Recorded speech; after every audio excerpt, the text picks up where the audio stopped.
Hi, welcome to Watch It Played. My name is Rodney Smith. In our series, we take a game, we show you how it's played, and then over the following episodes, we actually play the game. And where possible, we put a seat at the table just for you, so you can play along with us and help us make some gameplay decisions between episodes. By doing this, we believe that you'll be able to decide for yourself whether or not the game is a good fit for you, your family, or your gaming group. Now in this series, we're going to be playing the very simple game, Strike the Puzzle!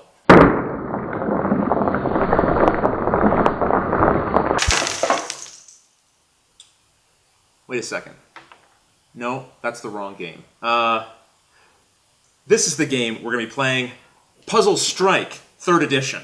My mistake. This game is by Dave Sirlin of Sirlin Games. He also designed the game Flash Duel, which we covered in a previous series, and the game Yomi. This game shares characters from the same universe, but I assure you it's a very different kind of game.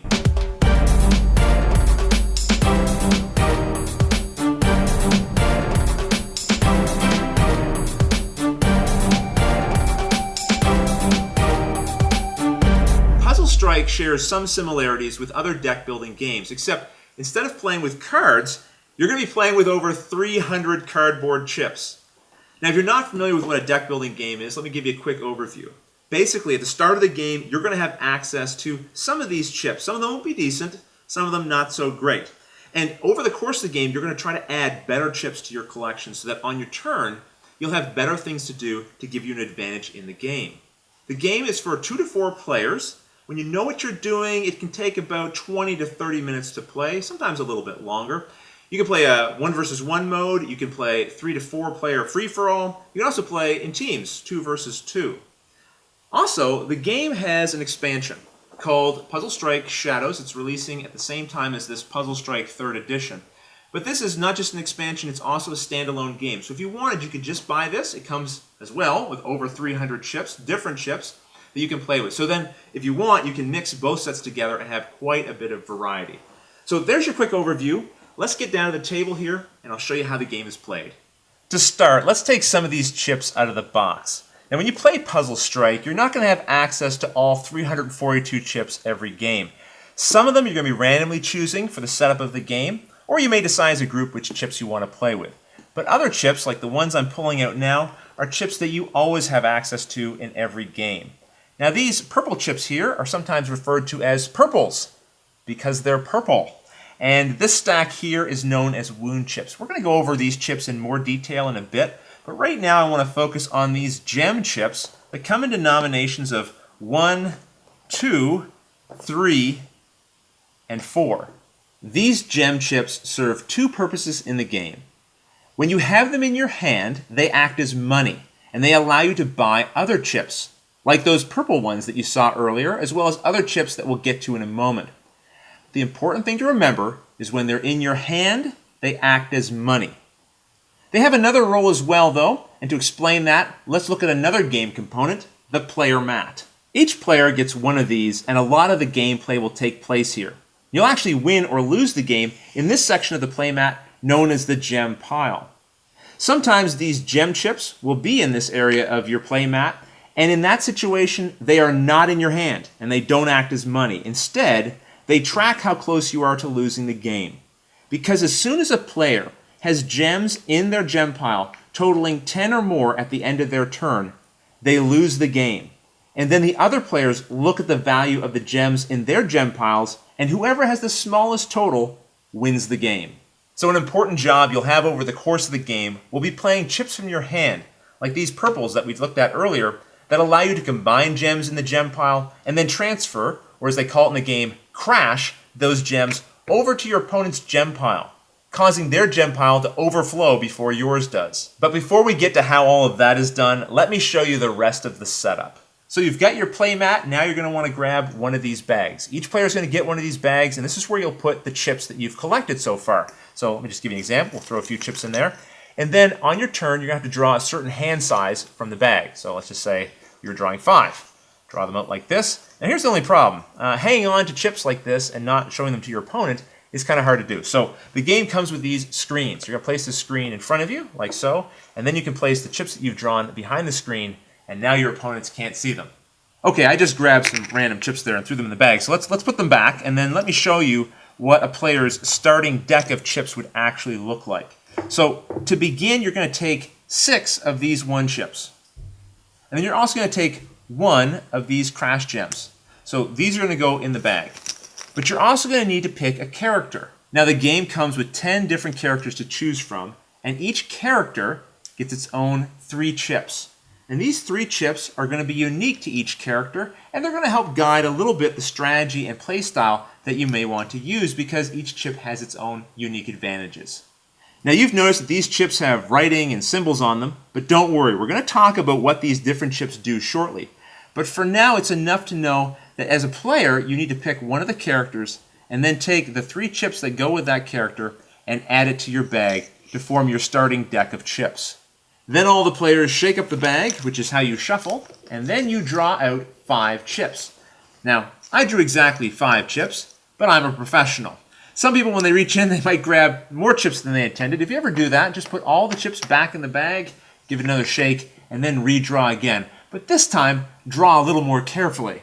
Now as a player, we're all ready to get started, but we still have to set up an area of the table known as the bank. The bank is an area of the table where we're going to place the chips that players can buy over the course of the game. Now we've already started the bank. We have our gems out, our wounds, as well as our purples. Now we need to add 10 stacks of puzzle chips. Now the game actually comes with 24 different stacks of puzzle chips, and each stack has 5 copies of that puzzle chip. Now remember, I said you're going to only use 10 of these stacks, and you can choose them randomly, or as I'm going to do, you can take the suggested 10 stacks for your first game as outlined in the manual. So there you have it, the bank is all set up. The rest of the chips, you can just put these away. You won't need them until you're ready to start a new game and you want to have a different setup in your bank. So there you go, the game is set up. We have the bank. Each player has a bag of chips. They have their play mats. They have their opening hand of 5 chips behind their screen. We're good to go. So now we're going to take a look at what you do on your turn. There are 4 possible steps in your turn, and you can remember the steps and the order of them by thinking A, B, C. Ante, action, buy, cleanup. The ante step is simple. You take one gem from the bank and put it in your gem pile. You always have to do this at the start of your turn. Remember what I said earlier. If you ever end your turn with gems totaling a value of 10 or more in your gem pile, you lose the game. So as you can see, if you don't find some way to remove the gems from your gem pile, after at least 10 turns, you're going to lose the game. And that's not including the gems that other people are going to try to dump into your gem pile as well. Also, at later stages in the game, the number of gems you ante each turn may increase, but we'll talk about that more later. After the ante phase, it is the action phase, which allows you to play a single action chip from your hand. Now, it's very easy to tell which chips are action chips because if you look across the top of them, they all have these banners. So really, all of these are action chips except for the gems. Now, looking at this player's starting hand, they only have 1 action chip to choose from. Now keep in mind, unlike the ante phase, the action phase is optional. So the player doesn't have to play the action chip even if they have one. They could choose not to. But to play an action chip, all you do is you take it out of your hand from behind the screen and place it out in front where everyone can see, and you declare it as your action. After the action phase, it is the buy phase. During this phase, you must buy at least 1 chip from the bank. To pay for a chip, you play as many 1, 2, 3, or 4 gem chips from your hand as you want. You just take them from behind your screen, put them out front so everyone can see. And then the total value of all of the chips is your buying power. You can now go to the bank and buy as many chips as you want and can afford. The cost for a chip you can purchase is listed at the top of the chip, inside the little puzzle piece, or inside the little circle. Let's take a closer look. Now, if I wanted to buy this puzzle chip called Sneak Attack, it would cost me 3 points. Or I could grab this Crash Gem for 5. I could even buy a higher denomination of gem, like this 3 gem, for 5 points. Now, the reason to buy these higher gems is because then on future turns, these gems will go into my bag, and if I draw them out, my buying power will be much higher than the bag full of 1 gems that I have right now. Now, I know I already said this, but I just want to remind you again. If The only gems that you can use to buy chips from the bank are the gems that come from your hand. This gem that's sitting in your gem pile, that's not money you can spend, so don't try, because that would be cheating. Okay, so once you want to buy something, you just have to make sure you can afford it. Let's say I wanted to buy this Sneak Attack puzzle chip. When you buy a chip, you then place it immediately into the discard pile section of your playmat. Now, that only costs 3, so I actually still have 1 left over. I don't really want to buy these other ones that cost 1 though, so I'm just not going to buy anything else. You don't have to spend all your money, but you can if you want. Something to keep in mind is that the gems you have in your hand don't carry over from turn to turn. At the end of your turn, you're going to be discarding these. So there's no real benefit to hanging on to them. Now, I said you must always buy a chip, but sometimes you may not have any money to spend. Let's say you drew your opening hand and there was no gems in your opening hand. In that case, you have 0 to spend, so you must buy a wound chip, because wounds have a cost of 0. Now, not that you'd want to, but I'm sure someone's going to think of this. No, you cannot buy all of the wounds because they're free. There is a rule that says you can only take 1 wound per turn. And trust me, you don't even want to take that 1 wound. As it says on the chip, this chip does nothing. Wounds are bad because they're useless.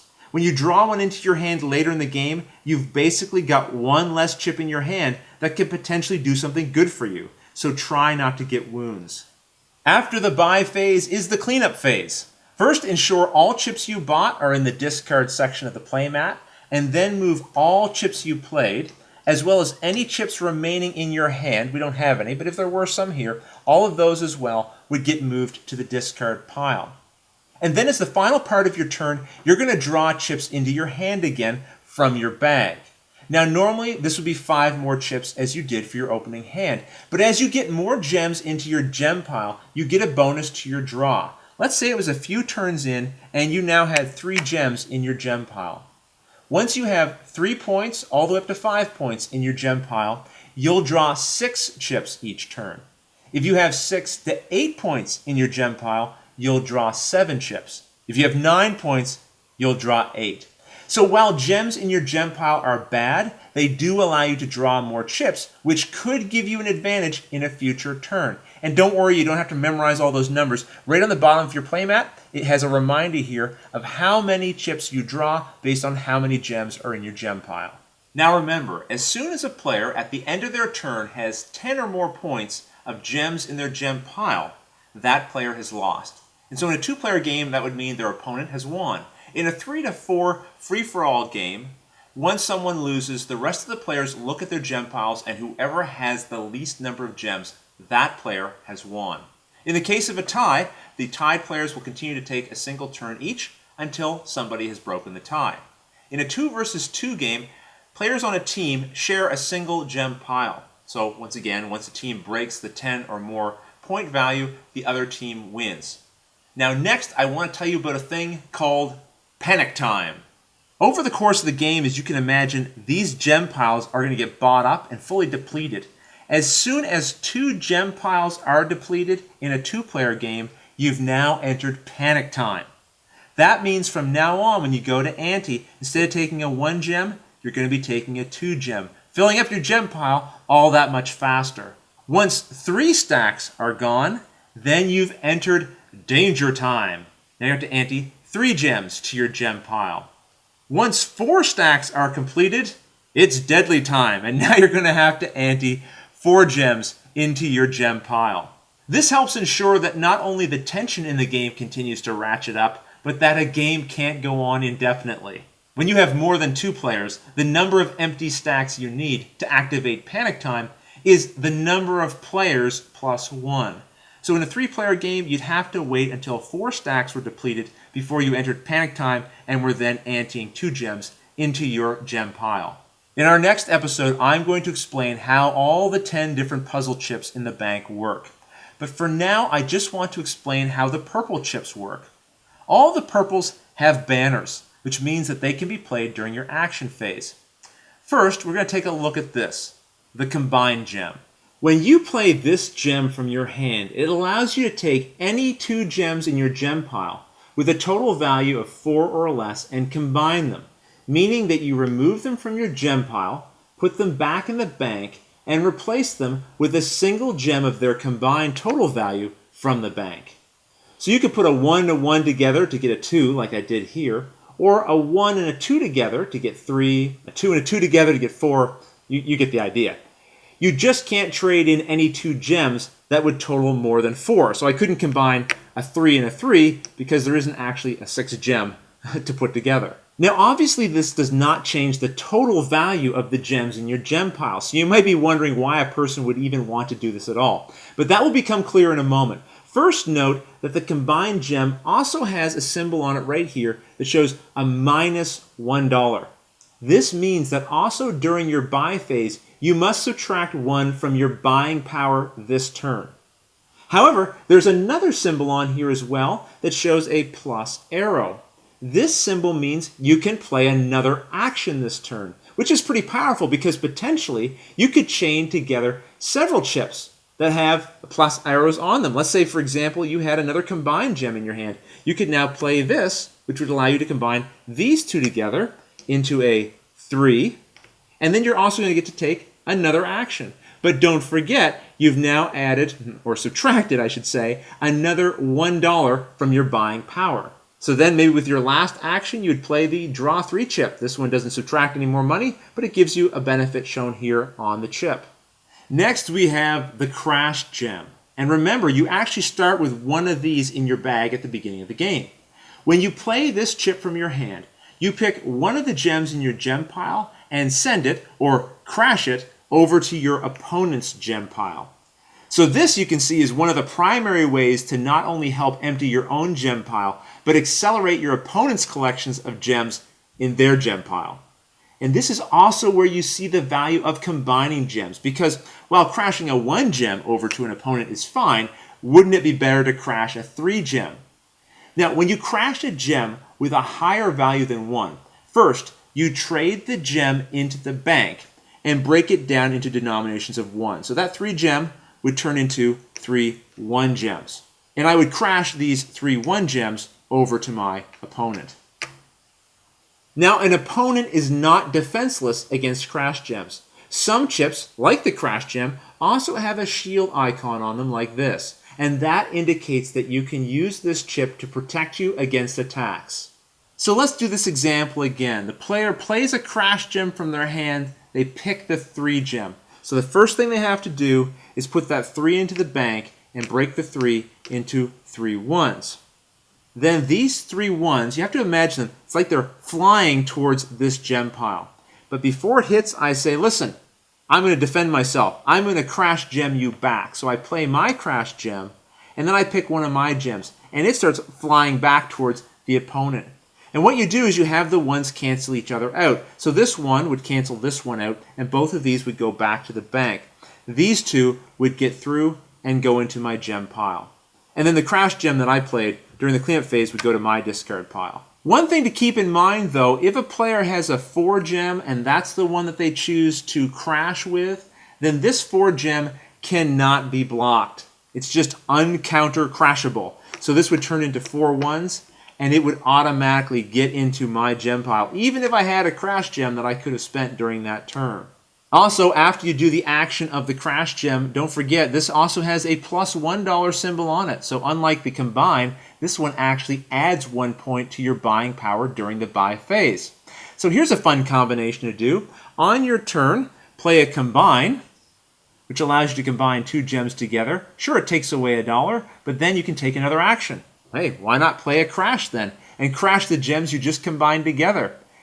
It also gives you that $1 back that you would have lost. And the last purple gem is the double crash gem. This is just like the regular crash gem, except now you can pick 2 gems in your gem pile to crash over at your opponent. And like before, your opponent can counter crash with a crash gem or a double crash gem of their own. But also like before, these 4 gems still remain incredibly powerful. If they're a part of your double crash, let's say I crashed this 4 and this 2 as part of my double crash, my opponent cannot block either because the 4 was a part of the total crash. And as an added bonus, the double crash gem, when played, will give you an additional 2 to your buying power that turn. So this is a great chip, but look at its cost. It's going to cost you 9 from your pool. Are you going to have 9 points in your opening hand? No, you're not. It's going to take some time to buy some of those more expensive gems and get them into your bag and then draw enough of them together to be able to afford a powerful chip like this. Also keep in mind, if you're playing a crash gem or a double crash gem as a counter crash during your opponent's turn, then these buying power bonuses do nothing for you. They only work when you play them during your own turn. So now we've explained all of these chips, and the only thing left are the puzzle chips. There are 4 key symbols that appear on a lot of these chips, and we've already covered 2 of them. One of them is the plus arrow, and the other is those plus and minus dollar symbols. But there's 2 others I want to cover before I leave you, because honestly, once you know those 2 symbols on your own, you could probably crack open Puzzle Strike, read these chips, and understand exactly how all of them work.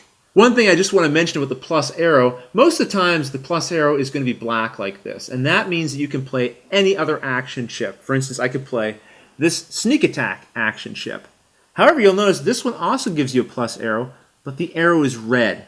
When there's a specific color other than black on the arrow, that means you can only play another action chip that has a banner that matches the color of the arrow. So that would mean I could then play, if I wanted to, this knockdown chip.